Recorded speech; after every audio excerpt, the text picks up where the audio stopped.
Ready to learn how to sell options? In this video, I'm going to provide an overview on the basics of selling an option that includes rolling positions and what I look for when I make my trades. My name's Isaiah, and let's jump right into it. So let's first talk about selling options. There are two things you can do when you're selling options. You can sell a put or you can sell a call. So let's talk about selling a put. Selling a cash secured put means you are agreeing to buy a stock for a predetermined price by a predetermined expiration date, and by doing so, you are going to collect a credit or a premium. I'm going to show you exactly how that looks. So let's go to our Robinhood search bar, and let's look up a stock. Let's go to NIO. I like NIO. They're one of the few stocks that have been up the last couple of days. So we have our stock here. Let's click on trade options. And this is the part that stumps a lot of people. I don't want you to click on builder. I want you to click on an expiration date. Those dates you see across the top, the 28th, the 7th, the 14th, those are your expiration dates. So for this example, let's click on March 21st, about a month out. When I'm selling puts, I like to go about a month out to capture the largest premium. So the current share price is $4.81. You see that right here. But you know what? I like NIO, and I am okay with owning it at $4.50 a share. For me, that's honestly a great bargain. So I would agree to buy the stock for $4.50 by March 21st, and because I'm doing that, I get to collect a credit. So let's walk through setting up this option. The first thing, across the top, there's buy and sell, call, and put. In this video, we're talking about selling options, so click on sell, and we're selling the put. So let's click on that $4.50. And this is the part that throws a lot of people off as well. When it says sell NIO $4.50 put, what you need to remember is that option contracts are in the 100 number. So what I mean by that is there are 100 shares in one contract. So $4.50 is actually $450. So in order to sell a cash secured put on NIO for the $4.50 strike price, I need to have at least $450 available. So let me repeat that one more time. In order to sell a cash secured put, you have to have the money as your collateral in your account equivalent of the share price multiplied by 100. So in this example, the share price is $4.50 multiplied by 100. That gives us $450. So I would need that for every contract I would buy. So for example, excuse me, if I would want to buy 2 contracts, I would need to have $900 available. 200 shares, 2 contracts. But because I'm agreeing to buy this stock at this price by the expiration date, I'm going to get a credit. So here, the bid is the amount that we are going to get filled at if we were to list the price and the open market. So if we were just to hit review, it would fill at that $30, which means I would collect a $30 credit per contract. So if I have 2, I'm collecting $60 in credit, estimated credit, $59.92. Let's move down to the max loss. This is another thing that scares people. They see this max loss and they see $840. The only way you would lose $840 is if the share price of NIO would go the whole way down to 0. Because if this stock drops below $4.50 on the expiration date of 3/21, you would get assigned those shares. That means you have to buy, if for this example I have 2 contracts, I would have to buy 200 shares of NEO for $4.50. So at expiration, if it's say $4.49, I have to buy 200 shares at $4.50. But my cash was already taken from me as collateral when I opened the position. But I still get to keep the credit regardless. So that $60 I'm collecting no matter what. Now on the flip side of that, let's say by expiration 3/21, the stock price is $4.51 above my strike price. That means I do not get assigned, which means I do not have to buy the 200 shares of NEO, and I still, just like the other example, get to keep the credit. And then the $900 of collateral that I had to put up to open this contract, it comes back to me. So again, let me reiterate, cash secured put means you have the cash available in your account to purchase 100 times the share price. So if the share price was $5, you would need $500. If the strike price was $6, you would need $600, and so on and so forth. So this is an example of selling a put. And there's 2 things to always remember when you are selling a cash secured put. Again, you're agreeing to buy a stock for a predetermined price. Make sure, for one, you are okay with owning the stock at that price. For me, NEO at $4.50, I don't care if it drops down to $3.10 during this contract time. I'm okay with owning it at $4.50. So the fact that I got a credit to agree to buy it for this price is a win for me. And that's why I view as selling options as one of the least risky moves in the market, because you are only selling options on stocks you're okay with owning. You would never do it on stocks you don't want to own. Don't chase premiums. Do it on stocks you are interested in owning.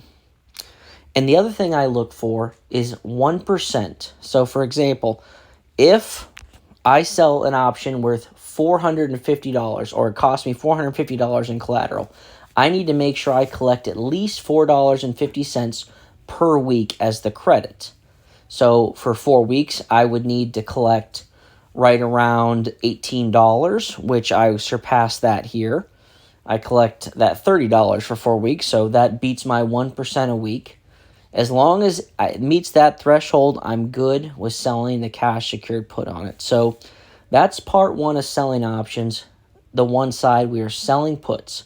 So now we're going to jump into selling calls. Now, luckily, Robinhood doesn't let you sell naked calls. You have to have 100 shares. So we're going to call it covered calls. So what's it mean to sell a covered call? When you own 100 shares of a stock, you can agree to sell it for a predetermined price. And by doing this, you will collect a credit. So just like when we talked about selling a cash secured put, where you're agreeing to buy a stock for a predetermined price, when you are selling a covered call, you are agreeing to sell a stock for a predetermined price. So essentially, both sides, you're agreeing to do something by a predetermined price, and because of that, you are collecting a credit. And that's exactly why and how I like to trade. So let's scroll down. I have 100 shares of AEHR. So I already have an open covered call contract on this, but I'm going to use this as an example. I own 100 shares. So I'm going to click on the stock. I'm going to click trade options. Okay, so now expiration date, same as with the cash secured put. I am agreeing to sell it by this expiration date. So let's select April 17th. And now here, let's make sure we have sell, and rather than call, or rather than put, we are going to hit sell call, because we are agreeing to sell 100 shares of our stock for a predetermined price, a covered call, because we have the shares. So it's currently at $9.70. But you know what? I'm okay with selling it for $10. So if I agree to sell it for $10, if on April 17th the strike price is $9.99, my shares do not get called away. I get to keep the stock. I get to keep the 100 shares I own on top of collecting that credit. On the inverse of that, if it's $10.01, I lose all 100 shares of my stock. They get assigned away to the person that agreed to buy them. So, for this example, let's click on the $10 strike, hit sell, and we'll just do 1 because I only have 100 shares, so that's all I could do. And because I'm agreeing to sell this stock for a predetermined price, I am going to collect $105 as the credit. You see that? $104.96 after the trading fee goes in. So because I own 100 shares of this stock and I'm agreeing to sell it for a predetermined price, I get to collect $105 as my credit. Not a bad reward for owning 100 shares. But I want to scroll down a little bit. You see where it says max loss unlimited. This is a little misleading. The reason it says it's unlimited max loss is, let's say I agree to sell the stock for $10 and the stock somehow magically runs up to $10,000. It doesn't work like that and it won't happen. But what if it did? Well, unfortunately, I still have to sell that stock for $10 a share because I agreed to. So you are missing out on upward potential by selling covered calls. But that's okay because you can roll the position, which is something we're going to talk about here shortly, or you can just set your strike price higher. The higher you set your strike price, so let's go back, the less premium you're going to collect. So if I agree to sell it for $15, I'm only going to collect $20. But that is almost $6 above the current price. So the farther you go out of the money, or the higher you set that strike price, the less likely you're going to get your shares called away because it's going to stay below that price, but the less likely you are to capture a big premium. So now we've talked about selling puts and selling calls. Let's talk about rolling positions. So I'm going to use a live example for you. So one of my favorite stocks is Wolf, WULF. They unfortunately had a big run down the last couple days along with the market, but that's okay. So I have the $5 put that expires tomorrow. But you know what? I don't want to buy it for $5 a share yet. Remember, that's $500 collateral. So what I'm going to do is I'm going to hit trade, and I'm going to hit roll position. And I'm going to set it for, let's say, a month from now.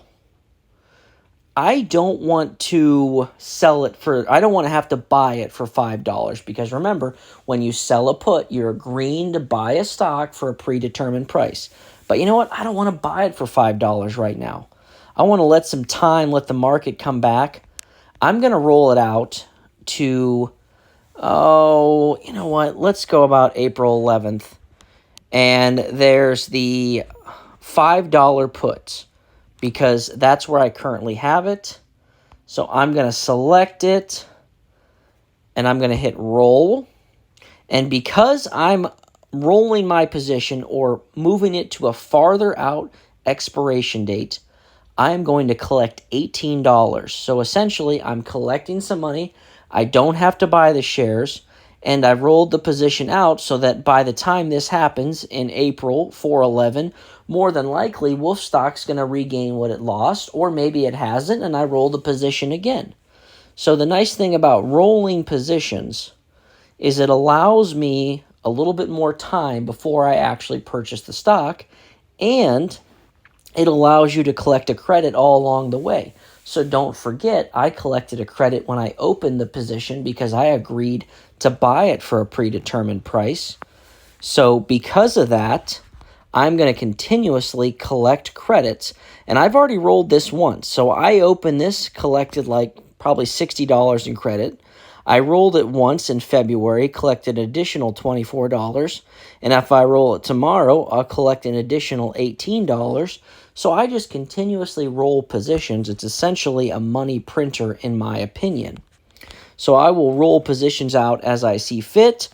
Same thing I would do with covered calls. I've been doing that every week with NIO. I love this stock. Like I said, it's $4.50. Here's a sold call, which means I'm agreeing to sell NIO for $4.50. But I don't want to sell it for that $4.50. So what I keep doing is I keep rolling the position. So I rolled it for the third time now last week, and I collected $63 in doing it and rolling these 3 contracts. So this stock has been a money printer for me, and I'll just continuously keep rolling those covered calls. So that kind of breaks down selling puts and selling calls. There's a strategy that goes along with that, and I want to talk briefly on it. It's called the wheel strategy. So by selling a cash secured put, again, I'm agreeing to buy a stock for a predetermined price. If by expiration the stock is below that price, I have to buy the stock and I get assigned. But what I do, if I would agree to buy a stock for $5 and I get assigned, I would then agree to sell a covered call the next week for $5. So I stay with that $5 strike price and I just flip back and forth. So if I sell a put, I agree to buy it for $5. I get assigned. Then I go to agree to sell it for $5, a covered call. I'm collecting premiums on both sides or credits. And at the expiration of the sold covered call, if it gets assigned away, I repeat the process and agree to buy it for a predetermined price again. And I just keep going back and forth, and it's called the wheel strategy. So hopefully you've liked this video. And again, I apologize about all the messages that kind of pop through. I get a lot of messages throughout the day, and I probably should turn my phone on Do Not Disturb when I'm doing these videos. But nonetheless, I hope this brief introduction into selling options helps provide a little bit better understanding on the process. And if you have any more questions, reach out to me. Love to chat. I also sell a course on Fiverr. It's an educational course, not financial advice. I talk about what plays I'm making, why I sell options, and how I use it to generate income to invest in myself today. And if you're interested in that, check out my description below. It's $75 a month. On top of that, if you did enjoy this video and you gained some knowledge from it, help me out by leaving a like, a comment, subscribe, turn that bell notification on, and let's continue to grow together.